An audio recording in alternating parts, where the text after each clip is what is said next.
Idolatry means worshiping something other than God, or something that is more important to us than God. That's idolatry. You see, idolatry simply means there is something that is first in your life. Anything that is first in a man's life, he will worship it. Say, what are you worshiping? We don't need to ask. Let's just ask, what is first in your life? If you find what is first in your life, we have found what you are worshiping. If it's God, you are worshiping God.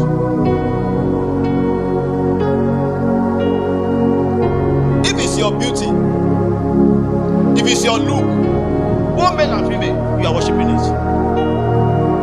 If it's your certificates, you are worshiping it. You are in idolatry. We used to think that people who go bow down in altars, bow down in the stream, do all kinds of so those ones are practicing. No. You don't need to go there to be practicing idolatry. The first commandment, I believe, he said, thou shalt have no other God. One of the commandments, thou shalt have no other God before me. And I dare to tell you, the reason why most people suffer, even why they have been, they have received Christ, is because of idolatry. Idolatry is the most grievous.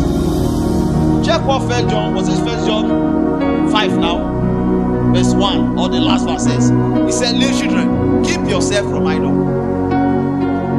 Every time the nation of Israel went into idolatry, they lost their battles. Without fail, there was no time they entered into idolatry and went to battle and conquered. They lost. That's a type.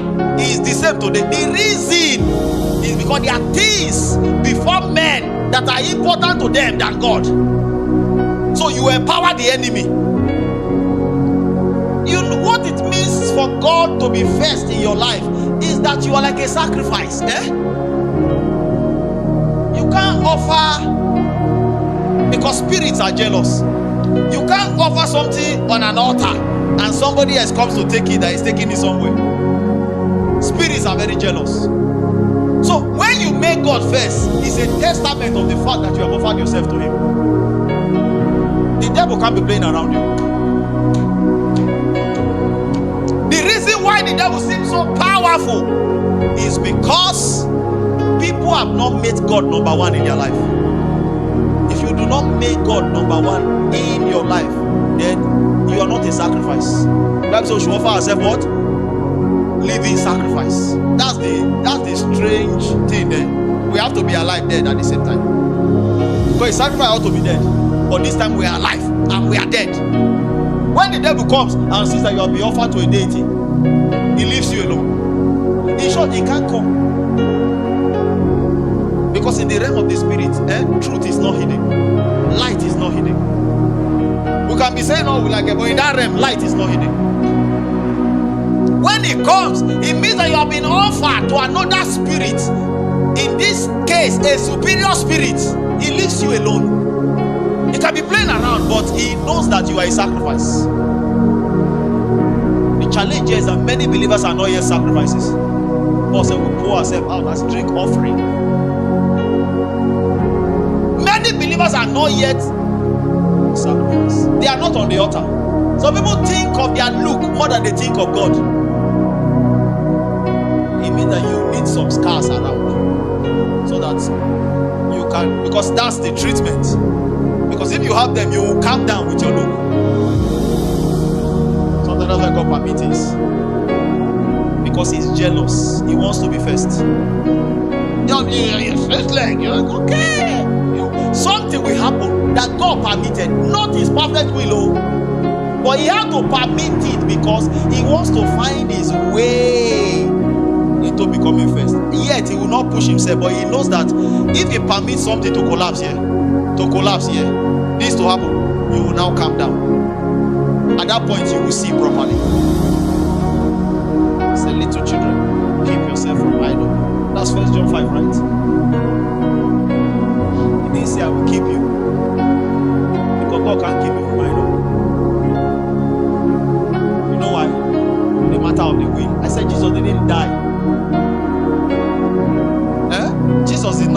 so that we lose our will. The reason why we have a will is the more reason why the decisions that we make for God is of high value.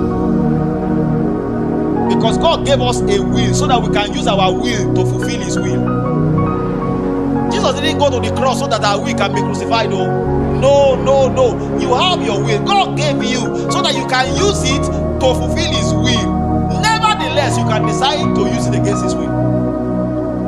That's why the decisions that we make on earth has there is a high value placed on it in heaven, because somebody is suffering, somebody is in all kind of trouble, yet he still loves God, he still makes God number one. That's not normal. Live in such a way that God is first. Traveling out, thinking that I will go and already to this possible. You are a sacrifice. You are on the altar of God. You don't have any role to play in keeping yourself. All you need to do is to be on His altar. He guards you jealously.